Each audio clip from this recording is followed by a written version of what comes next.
अच्छा, आप सब अक्सर एक चीज देखत होई हैं यह समाज में कि घरे में जे बिल्कुल नकारा होए, आवारा होए, लफंगा होए, बेकार होए, कौनो काम न करत होए, सबका अपमान करत होए, बुजुर्ग लोग अक्सर ओका समर्थन काव कही के दे देते हैं कि अरे ये तो ऐसे है। और घर के जोन समझदार काम काजी सबसे अच्छा, सबसे सुघड़ और सबके बात सुने वाला, सबके हिस्सा के काम करे वाला इंसान है, ओका ई कही के समझा देते हैं कि तू तो समझदार है, वो पागल है, ओका वैसे रह जा, तू ही समझदार बन जा। और वह पगला का जब बंटवारा का समय आवत है तो बुजुर्ग लोग ओका उठा के गहना जेवर नगदी घर मकान ज्यादा दे देते हैं।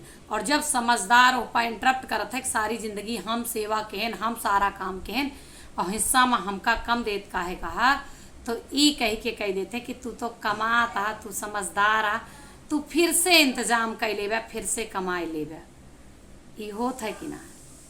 अक्सर बतावें कि पगला ठीक काम करता है या समझदार है।